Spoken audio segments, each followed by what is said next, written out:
Good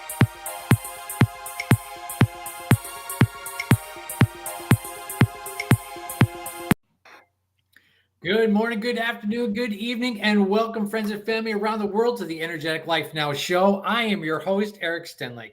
It is such an honor to have you guys tune in and joining us tonight, or this morning, or this afternoon, depending upon where you are on this beautiful spinning rock in this universe.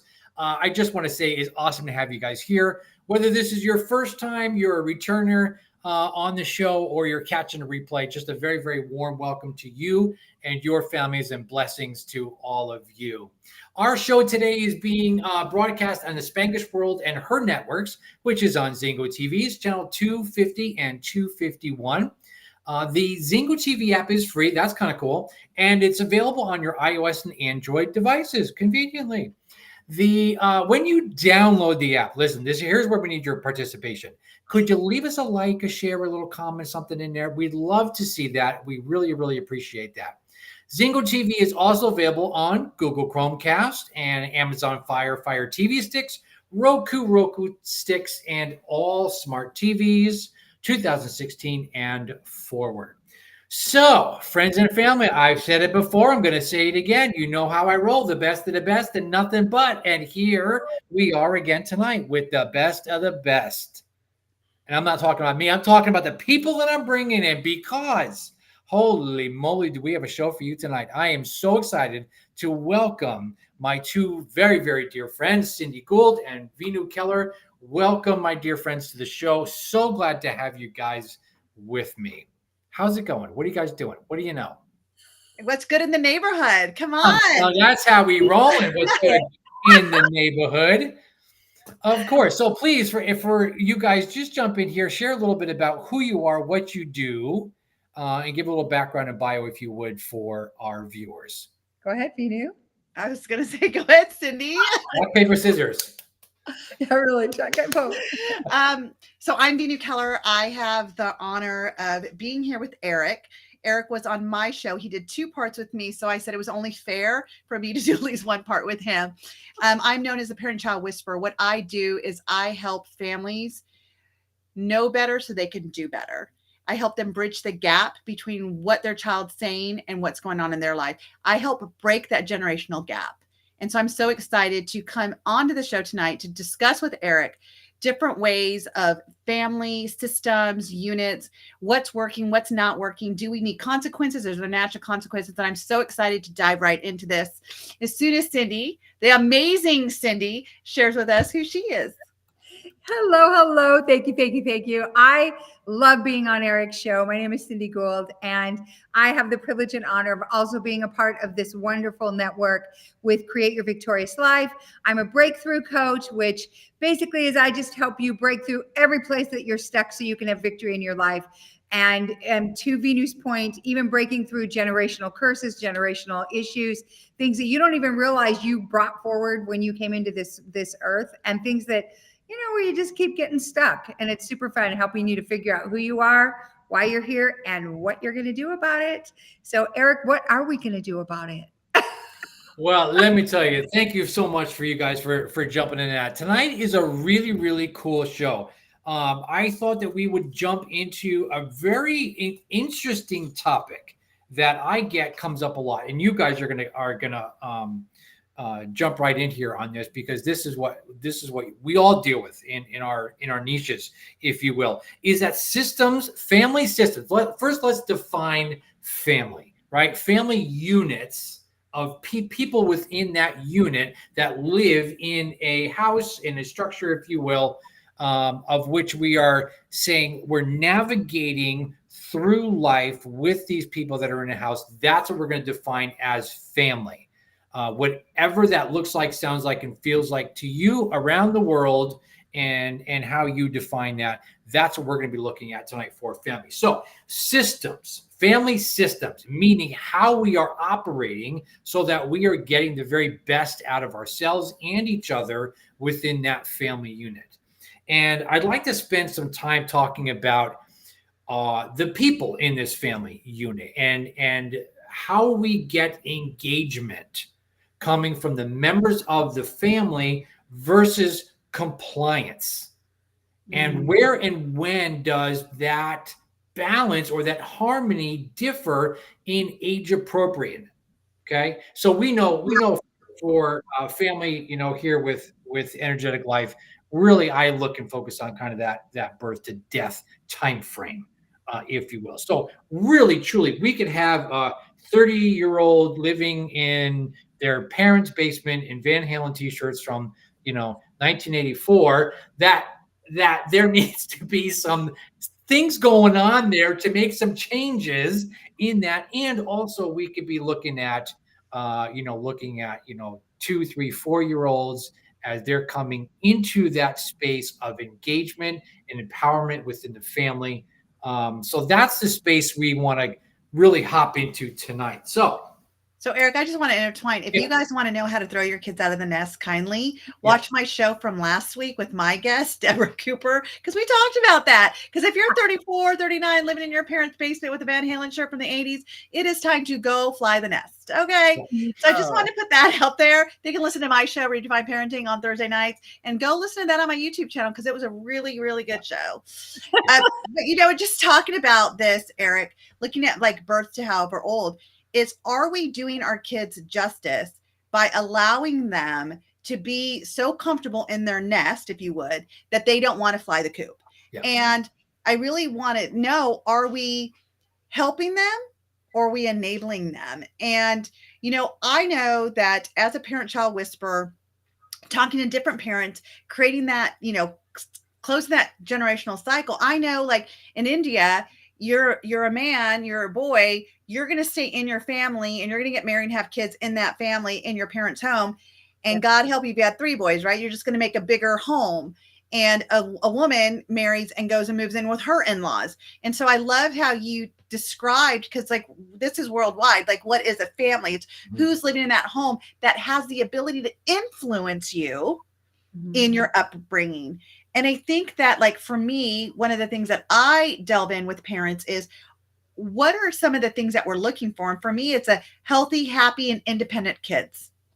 Healthy, happy, and independent. And independent means that you're not going to be living with me for the rest of your life. Now, there's some exclusions there, right? If you have a child that has special needs and you're blessed to be able to be in their life because they need you, you need them, beautiful. So this excludes that. Don't throw them from the nest, please. Hold on to them tighter, right? But still, there's still an element of independence you want to give them as well. Just because they live in your home doesn't mean that they can't be independent. And so there's so many things. And because we're meaning makers, we get to give it the different meanings. But I just want to say is that how are we as parents from the time our children are born to the time that they're ready to fly the coop, if they would, creating that development skill in them, all the different development skills that they need in order to do so. And I think now more than ever, I think the generation that us 3 grew up in, we were like, I was a latchkey kid. I don't know about you two, but I was a latchkey kid. Like it was independence. It's like make my own dinner, get myself up for school, get my homework done, no accountability because I just knew I had to do it. And now I know, because I raised 2 older boys, that it was like I was afraid they had that much pressure because it was so much pressure for me that I created entitlement. And now we're trying to go into a generation and say, okay, we can't create entitled kids anymore. So now what are we creating? So I think that there's just a lot in there to unpack. And I'm sure Cindy wants to add to that. Well, I was just listening and thinking about my childhood, and I wasn't a latchkey kid. I had the privilege of having my mom at home, and she didn't even go to the first day of university till all 7 of us graduated from high school, which I was so grateful for. However, I made my first pot roast for my entire family, 7 children, parents, and all, in the 6th grade. And so my mom set us up to be independent. And I think to your point that you said earlier, how do we do that? Asking a lot of questions and not diving in with the answers. Allowing our children to figure it out, right? At least that's what I did. And look at the different systems we had. Like she had independence by someone modeling. I had independence because it was survival. Right. Yeah. Right. I think I was probably a little bit of a mix on that, where mom was home, right? But as soon as we got home, she kicked us out of the house and locked the door so we couldn't get in. And we had to drink from the water hose, and the garden hose. And and all of that stuff. And we were, out cruising in the neighborhoods, right? So, there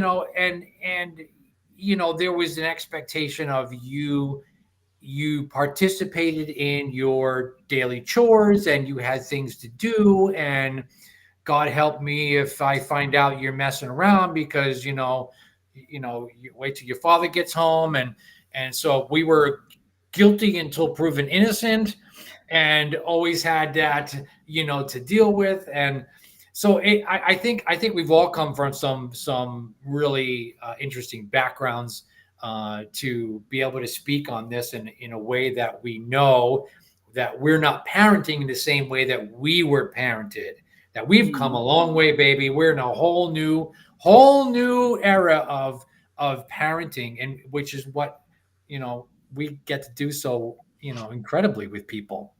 Yeah. I Or agree. even Oh, sorry. Even nowadays, though, I know even in Veenu's life, and I know in my own life, there have been times and seasons where you might be living, or even culturally living in the same household as your parents and your, 40s, 50s, 60s with children, and then you have to decide, okay, who's in charge? Who has the last say? All of those things. Which one of your children listens to which one of the adults, right?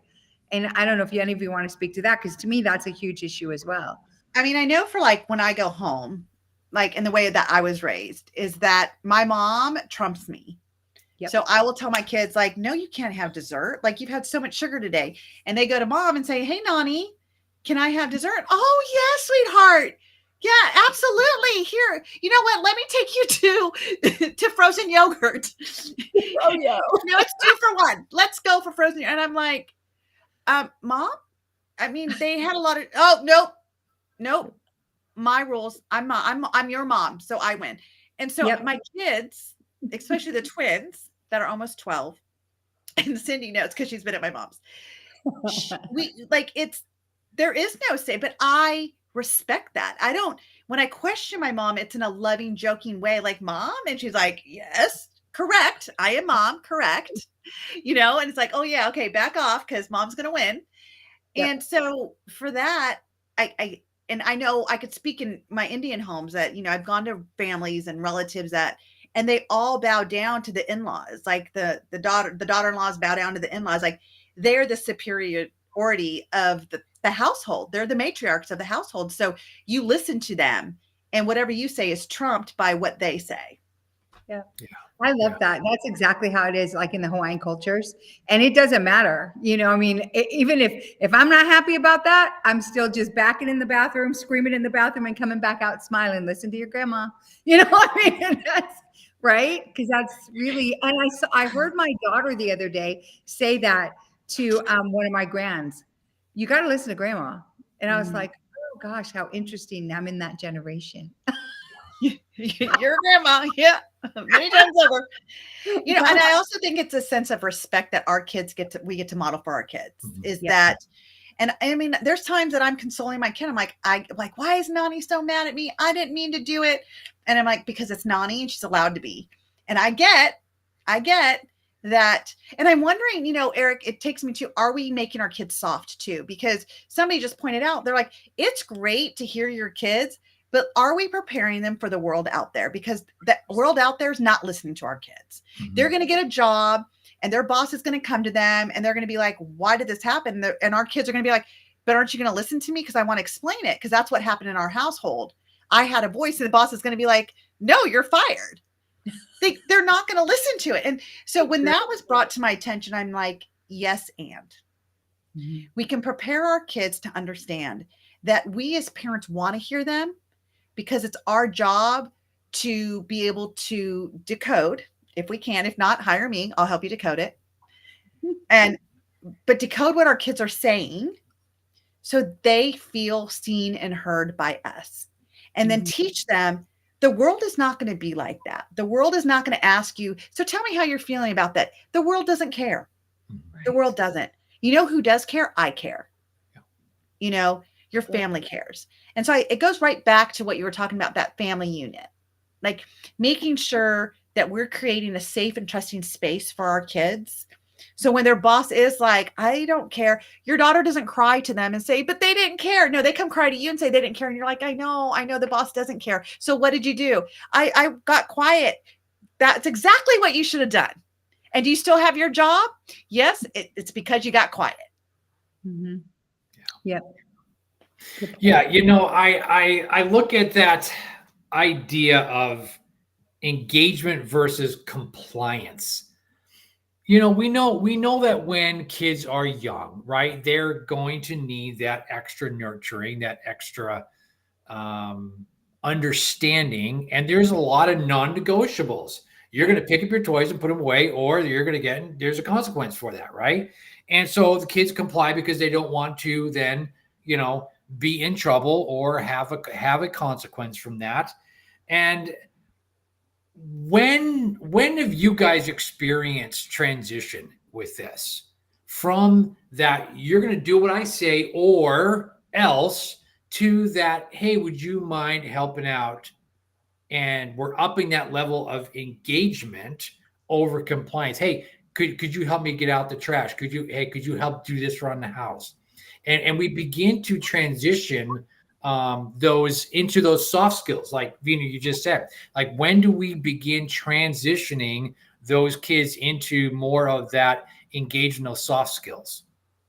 You know what? Being a developmental specialist, I will say this. One of developmental areas of growth is receptive language versus expressive language. Receptive language is that they're able to take in the information you're saying, comprehend it, and follow directions. We start off with 1-step directions. And then at 2.5, it's like 2-step directions. And we get more excited because they're doing 3-step directions. Go pick up your dish, go to the kitchen, and put your dish in the sink. And then we get really excited when it's pick up your dish, go to the kitchen, rinse it, and put it in the dishwasher. Right. That's compliance. But we celebrate that. And so what kids at a young age, that we teach our kids that following directions gets you rewards. Yeah. Get your rewards. When you're compliant, you get rewards. When we were growing up, we learned if we weren't compliant, we got our butt beat.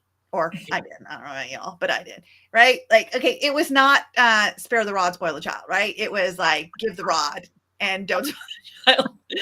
And so with that, we were raised in such a generation where it was not engagement. Your parents didn't care if you liked it or not. You didn't get to say, I don't like it. You didn't get to say, like, if you would listen to the conversation that happened in the car yesterday with my daughter. Cindy's laughing because Cindy just happened to call at the right time. Oh, yeah. And it's like, you're not listening to me. She was literally arguing with her twin brother because she gave him a piece of gum and he chewed it for like literally 1 minute and spit it out. And she goes, you just wasted my gum. And I'm like, what? She's like, yeah, he just chewed it for 1 minute and he spit it out. He's not getting my gum anymore. Now they're almost 12, by the way. He's not getting my gum anymore because he wasted it. I said, it wasn't yours anymore when he chewed it. She goes, it's still mine. I said, Sam, take it out of your mouth and give it back to her then. And she goes, ooh, gross. And I'm like, but it's yours. I guess you're in charge of throwing it out. She goes, no, he wasted it. And I said, Sage, I need you to take a breath and I need you to hear what I'm saying. No, you need to listen to me. And that's when I think Cindy's like, I guess that's my cue. Thanks for letting me listen to that. I'll text you back. I'll be back later. Bye. Bye-bye. But yet, would any of us three ever said that to our parents? Oh, Stop. no. You're not listening to me. And so where did we create that space for her to feel the opportunity to say that? Mm-hmm. And I don't blame her because I created that space for her to say that. And here's what's great about it. My daughter knows that she can be heard. My daughter knows that she has a right to feel what she feels, even if it's over a chew piece of gum or not. Which, by the way, today, when she was in a different state, she was like, yeah, that was pretty silly. I'm like, wasn't it though? And we got to laugh about it. But the other side of that coin is, are we teaching our kids respect still? Right.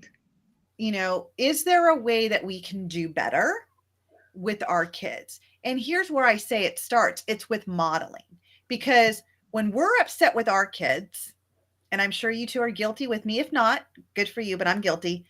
I raise my voice because I get heard. Okay. So what do they do when they want to be heard? They raise their voice too. So again, are we making them be compliant, or are we trying to engage them? And I think right now we went from compliance to us from our generation to a mixture of compliance and engaging. Like, because they are engaging, they are being able to talk about how they feel and what they feel is not fair. And so I think, it's my opinion, us parents have to do better if we want our kids to do better. I agree. I would, and even just not even raising your voice, but the tone. Correct. Like even just any kind of that tone. I mean, as a kid, I'm sure the two of you had the same thing. All I needed was a look, and I was on it, right? I mean, the look, and I don't even know where that fear came from. My parents didn't, I mean, yeah, we got spanked and whatever, but I don't even know where that kind of thing came from, but I think it was just a generational thing when we were younger, and it was just a look. And now you can give all the kinds of looks you want to kids and they'll be like, yeah, whatever, and they'll just keep, and I would agree with you 100%, Veenu. It really is, what have we enabled in them in all of this other, hey, let's give them a voice, etc. And where have we not taught them the respect or consistency? And I would say even look in the relationships, not in your case, because I know the two of you guys, but look in the relationships that, what are they seeing modeled within their parents? What are they seeing modeled within their parents and their friends or other things? Not just what's being modeled with that child. Right. Well, our kids are a reflection of us, honestly. Right. And, now your kid goes and gets a DUI or whatever. That's not a reflection of you. That is, you gave them all the tools they needed. They made a choice when they left your house. Right. Like, I choose not to take responsibility. I'm not taking responsibility of my kids' behavior. I am taking responsibility of what I modeled. Right. And so then they're that reflection to me to change so they can change. If I expect them to change, I need to change first. I have to be that person for them to look up to, because I haven't lost my opportunity to influence. And I feel like what we're not doing anymore that we used to do in ours, like, because even the latchkey kids, not me per se, because my mom was a single mom, but I think you guys would probably, in your family, you do all your different things, but at night you come down for a dinner for the family. Like, there's still engagement. How was your day? What happened at school? Whatever, there's engagement. We lost that in the next generation, because now it was like, how is school? Good. And you're like, oh, thank God, there's nothing going on. Okay, we got through that day. Wash and rinse and repeat tomorrow, right? And then so there was less communication with them. We just wanted to make sure, because we were doing more for them. Yeah. We weren't allowing them to fail because we felt we were so stressed out trying not to fail and proving everything to our parents that we're like, oh, you don't have to do that. And now we're back into, wait a second, we have to give you some skills, but now we want them to be engaging again, and I think somewhere, and I love that question, because I think somewhere between being compliant and being engaging, something got mixed. Right. Something got mixed up. And now we have to reel that back in. It's definitely appreciating what your kids are feeling and knowing what's going on. Like, I have struggled with my daughter getting her room clean. And finally today, I just did a video. It's going to be up on my Instagram tomorrow. I did this video about, I've been mad. I have punished. I have thrown everything into the middle of the floor. I cleaned it up personally. We've cleaned it up together. She's cleaned it up. And it's still, we've had somebody clean up her room and it still gets this way. So finally today, I did something different. I said, I want you to go to your room and I want you to sit there for a minute. And I want you to look around. And then when you're done, I want you to come tell me, what does that feel like? What did it feel like to be in that room? So she did. And we had a freaking breakthrough today, because she says, and I said, there's no right or wrong answer. You can say, Mom, it felt great to sit in that mess and that dirt, and it's so gross and I loved it. Or you could say it didn't feel good. Like there's no wrong answer and I'm not going to be mad. And she goes, if I'm going to be honest, I would be embarrassed if any of my friends saw that room. And I really should clean it up. And I just don't feel like it. Like it's easy to make the mess. And it's just so hard to clean it up. And she goes, but I'm not happy with it. And it doesn't feel good. And I said, so what would you need? Like, what would you need to do? And she goes, well, you're right. I do get distracted with the TV and my phone. And I said, you need to understand, I don't take your phone away as a punishment. I take it away so you don't have the distraction. And she goes, so if I clean my room, do I get my phone? And I said, well, yeah, because it's not a distraction. Don't look at it as a punishment. Right. And I said, but I want you to wake up every day and feeling good in your space. So what would have to happen? She goes, I need to clean it. And I said, great. So when do you want to do it? She goes, I think after dinner, I'm going to go clean it. And I'm like, okay. And then she heard her brother and a friend play. She goes, I'm going to go play outside. I said, she goes, is that okay? And I said, it's your room. You get to feel however you want in that room. It's yours. She went out and she came in. She goes, you know what? I don't like playing basketball anyway. I'm going to go clean my room. And she cleaned it.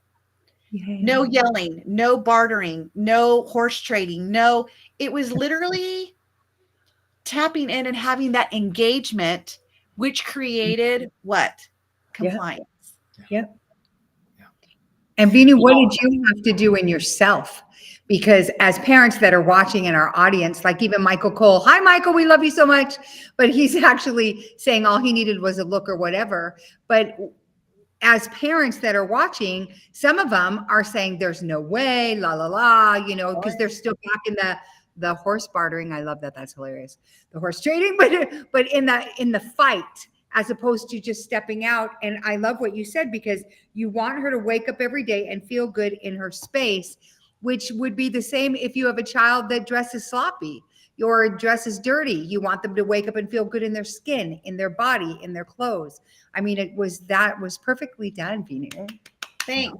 So you asked me what I did differently, what I had to do. Mm-hmm. I had to think about, am I trying to get her to follow directions for what purpose? For me? This space isn't for me. Right. And it was literally doing that raw video for Instagram saying, hey, how many of you are having this struggle? This is my struggle. I want you guys to see what I'm going through. That as a parent-child whisperer, I've done the yelling, I've done the bartering, I've done the cleaning, she's done the cleaning. I've done it all too. And now I'm going to go do a part 2 of the video and say, you know, and kind of say what I've said on this. So you guys can come get a second copy on my Instagram tomorrow. But it's literally understanding that no behavior will continue if it's not being rewarded. So her bedroom getting a mess, somehow there was reward in it. And I had to figure that out. And I had to get her to get emotionally attached to what is going on and not make it, like you said, Eric, you know, following directions, because that's what I kept making it. And she would get punished for not following directions. And the truth is, like she said, she goes, this is my room. Why can't I have it the way she wanted? And I'm like, I had no answer for that. Why can't she? Because I have my mom on my shoulder, generation. How do you let her live? How do you let her go outside? Punish. Yeah. And do I want my kid to get the feeling and the real meaning of a clean space? Or do I want her to do it because she's afraid of me? This is a skill I want her to take into her life. Right. Not just in the moment. You know, I think you've brought up, both of you brought up so many great things. And one thing I connected with a minute ago was the fact that we're models of what we want, the expectations of that. And so when we model that and provide the opportunity for them to make choices, to engage in that of which I want them to do that certain task. But when they have that choice of how they're going to do it, what that's going to look like, the process for them, that's where that engagement piece really, really goes up. And now the ownership, like you're saying, Sage took ownership for her space. She took ownership for that room. Mhm. Once she got into that space and said, this is what I want it to look like and feel like and be in that space where it's calm, it's comforting, it's not all in disarray. She's going to remember that feeling and only get to a certain point moving forward of which that room's going to be dirtied. Right. And then she'll say, nope, time out. I'm going to engage now because I know how I want it to be. And so when we're teaching our kids these soft skill development stages and pieces, it's got to come from us. Yeah. Helping them to raise that bar because there's consequences, whether it's do this or there's a consequence of take away your phone, or the natural consequence is your room's going to smell like a freaking garbage can. And that's on you. If you want to live in a garbage can, Oscar the Grouch, that's fine. That's your room. It's your space. And there may or may not be black rice put in a corner where you think it's mouse. There may or may not be. Just saying. Just saying. Listen, I found enough chicken bones under Emerson's bed when she was in middle school that I could have reconstructed at least a half a chicken. At least. There were petrified chicken bones under that girl's bed. And I'm like, what in the world is this? Gosh. Yeah. Oh, the stories. But I mean, it's so true, right? So we're moving into engagement creates compliance. Yeah. Okay. And I think that's where we need to be. We don't need to be on this side or that side. We don't need it to be muddied. We need to create the engagement, because what I noticed is the tone, like you guys mentioned the tone, right? And we play a little game in my house with all four of us. I have 6 kids, but only 2 that live with us right now because the other ones flew the coop. So with the twins, it's like my husband, me, and like everyone's fair game. If the tone is not appropriate for the moment, we will hear tone, tone, tone. And it's like, so many times I'm like, well, what was my tone? They're like, well, you seem mad. I'm like, great, because I am. And they're like, tone though, tone. And I'm like, you're right. There's a different way to express it. Thank you. I did not realize that you were getting my point that I was angry right now. But yes, I need to express it in a different way. And like, even my husband, like sometimes we don't catch ourselves. And we wonder why our kids have the quote attitude. The attitude is defensiveness, by the way. To all the listeners out there, if your kid has a tone, what it means is defensiveness. They have to defend themselves against you being angry with them, against them getting in trouble, against them not being good enough for you. It is defensiveness. And you could be sweet as pie and be like, what's the tone? They have no idea, but something they heard made them feel defensive. So you got the tone. So what we do in our house is tone. And they're like, I didn't have a tone. I said, well, you did. So let's try that again, because you're not in trouble. And so you give them that openness. And guess what? It's changing. 100%. Not yesterday, Cindy, in the car, but now it's changing.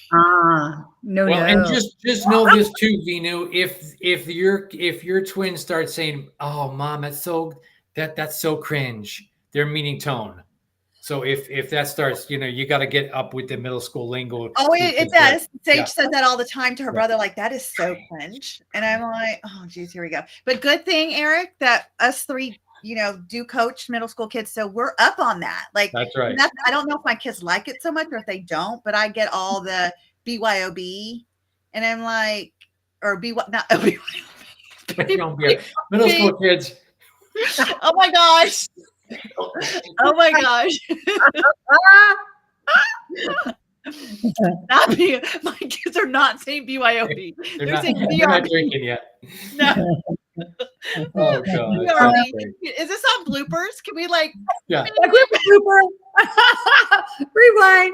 That's awesome. You know what I want to do? Share though something that you said, and even what you're doing. It goes back to a very simple thing that you actually had Sage sit in her room, think about how it made her feel, and she thought about how it would make her feel if friends came in, if they saw.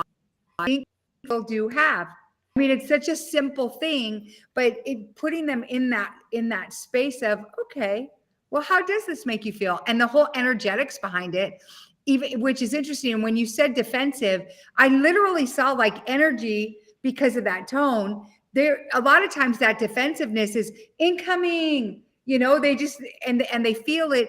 And it could be simply because your boss just ripped you a new one, or you know what I mean? Or you don't have, you have more month than money, or whatever there is that's going on, right, in your family. And then our children, unfortunately, sometimes get that. And we're not just modeling for our children, we're actually modeling for our children's children that aren't even here yet. Yeah. Right? Oh, 100%. Yeah. Yeah. So let's fast forward a little bit here into the space that we can have those conversations of which we are looking at natural consequences. So I'm not giving a consequence anymore, but life is going to hand you a consequence for those actions. And I'm thinking specifically in my kids' development when they went and transitioned to high school. And as they started looking at, high school parties and this and that, and we started having those conversations. Okay, tell me about this event. You're going to go out. It's high school, young adults, college age kids that we work with. Same thing. When you're looking at that question of, is this going to be a good, safe place for my kid to be in? And we're being curious and we're asking those questions. Well, who's going to be there? And how do you feel about that? And what do you expect to see tonight when you're there at that party? What do you think is going to happen? What might you need to be more aware of in case it does? How are you going to fit into those spaces if it gets uncomfortable for you? And having those conversations that now it's not coming from me. I'm just bringing to light some safety issues, if you will, because my kids knew it was always about safety. My number one concern is your safety. And when you're off doing these things and you're not safe, all you need to do is say, need a ride, I'm on my way. Right. And creating those spaces for them to explore, make choices, experience, and then be able to look back and say, well, what were the natural consequences of being in that space, this event happening, yada, yada. What are your guys' thoughts on that? Go ahead, Cindy. Those things, I also do believe that in a family structure that there are consequences. For instance, even you in the phone, the electronic consequence. If I see you're not getting this done and I know that you're sitting there, playing whatever the game is that they all play, that they're all playing with each other, then a natural consequence is, well, you're distracted. So I'm taking that away. That is, I do believe in families, there has to be some guideline or foundation that says these are the things that we embrace, our values, like you mentioned before, our mission as a family, our vision as a family. These are the things we embrace. And these are consequences. I also think, though, quite honestly, that when children get to a certain age, and even when they're little, you can say, hey, what do you think would be a fair consequence if this happens? And let them buy into it, because then it's their choice. Well, that's what you came up with, love. Right? Right. And just piggybacking off that, it's kind of like what we've all learned from our mentor, Joseph McClendon III, is that if I tell you, you might believe me, but if you tell me, you're going to believe you. Right. So it's like one of the things that I incorporate with families is creating a family agreement. It's like, number one, have a theme. Like one of my families, their theme is teamwork. Their team. And their son even said, well, you didn't get me up for school. Do you think that's being a team player? And Dad's like, well, I didn't know that was your definition. He's like, well, it takes a team, you said. So, back at you, right? So kids will definitely use it to their advantage. Ours is loving kindness. So when things are going on and we're like, is that loving kindness? So I think number one, having a theme. Number two, it's like what Cindy said, is have them figure out like, what are the consequences? So one of the things that I do is I ask kids, like, what do you think your parents' number one intent is? Okay. Now they'll probably tell you to destroy my life. It depends on what age they're at. Yep. But when I get through that, I'm like, really? Like, what is it really? When they're telling you no, Why don't they want you to go? And it's not to destroy your life. That's not the right answer. And they're like, because they're scared. I said, exactly. Forget whatever's going to follow the word scared. They're scared. They don't know how to keep you safe. Mm-hmm. And so if that is their intent to keep you safe, to your point, Eric, what has to happen so they know you're safe? Because you just saying you're safe is not. All those kids that have been kidnapped and sex trafficked, I bet you they told their parents they were safe too. Mm-hmm. Yep. No one's out there saying, hey, kidnap me. I'm going to stay out here, kidnap me. No one's doing that. They're with buddies now. They're in public places when it's happening. Groomers are getting better and better and better, where they're not randos anymore. It's like, oh, it's my friend's friend. And it is.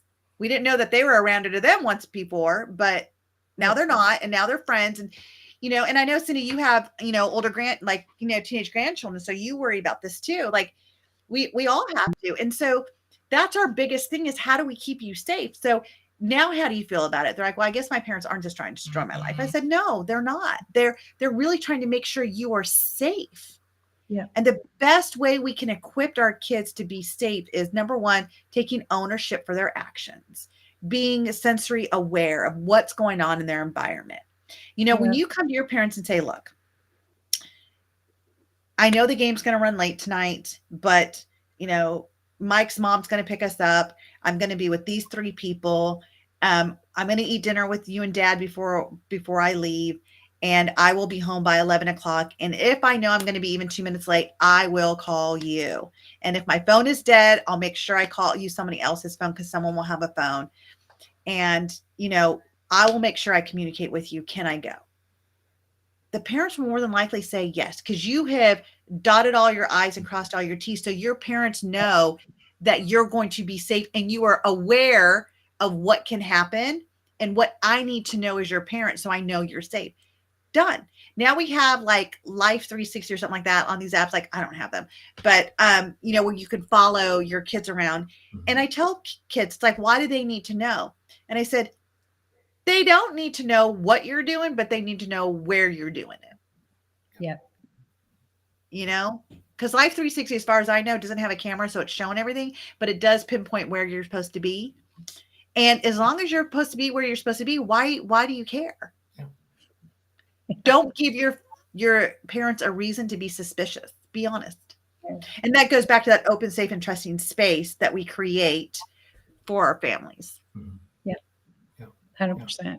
The Life 360 thing is so funny. I was in Austin a few weekends ago, and I accidentally clicked my phone on airplane mode, and my family's used to having me more into active. And the thing was I'm serious, was from morning till night. I don't have it. And my Nicholas, as you know, Nicholas, Veenu knows Nick, my son, he gets on a chat with with my siblings, my mom, everybody. We haven't heard from mom, blah, blah, blah. And my brother says, why isn't she on one of those things? And I'm like, and it's so funny to me, because they would have used it to hunt me down instead. But they're really valuable. I know there's 3 sisters, my granddaughters, they're on Life 360 together with their mom.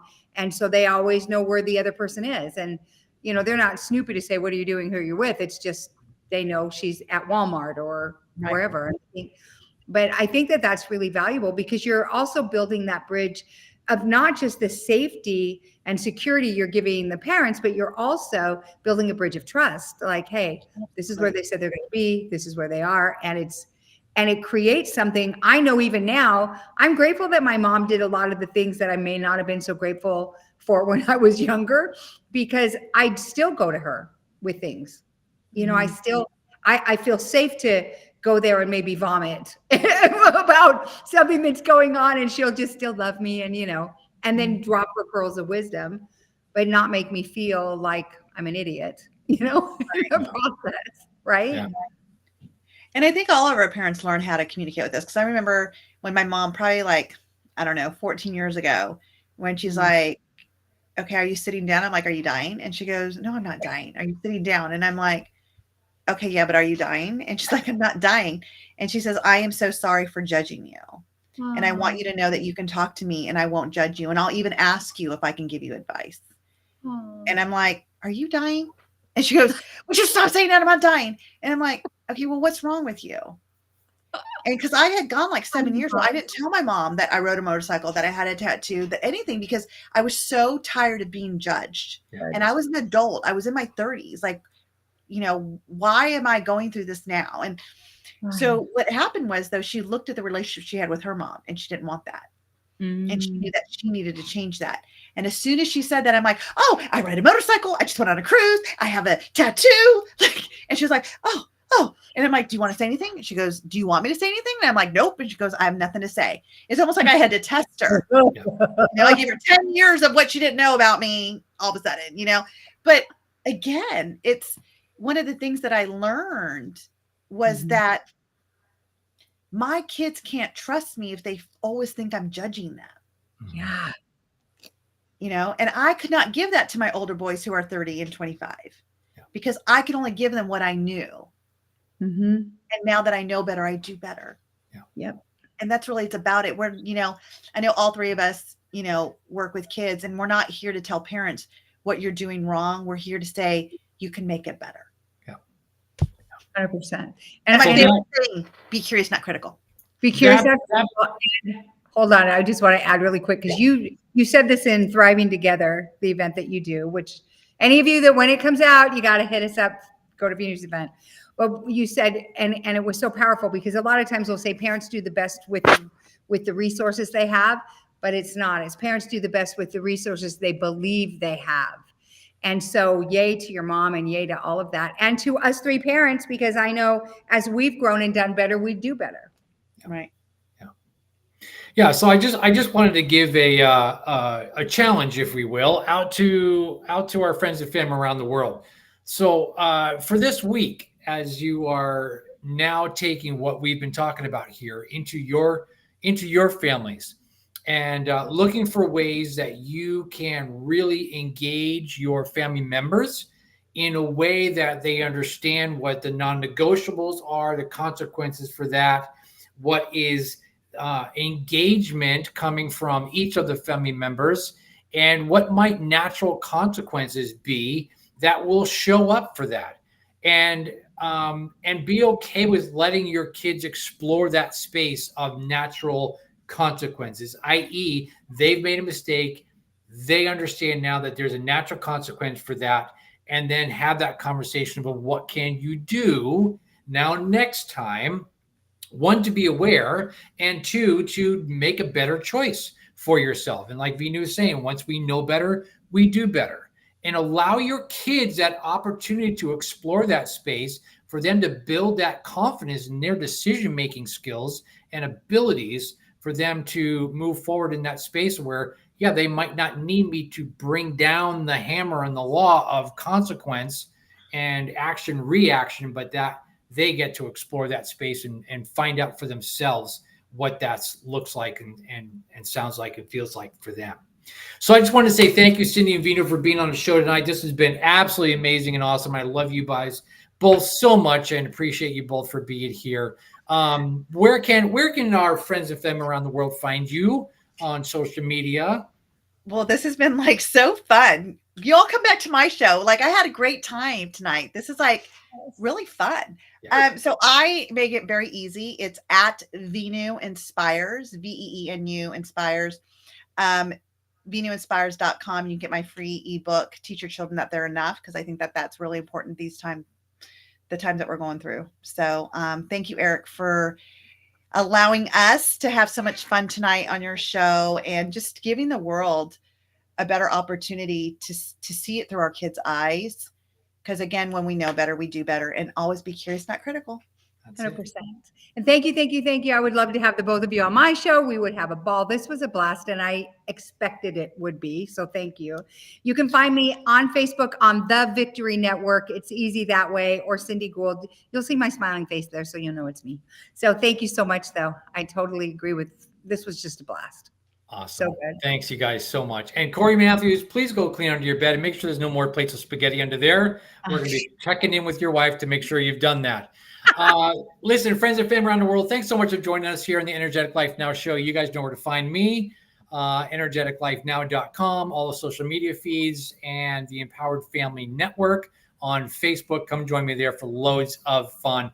Thanks, you guys, for tuning in. This show can also be heard on the Spanglish Radio Network. Please check it out at spanglishworld.ca for all the news and programming Spanglish World. Watch it, hear it, read it, download it, live it. Thanks for being here. We'll see you soon.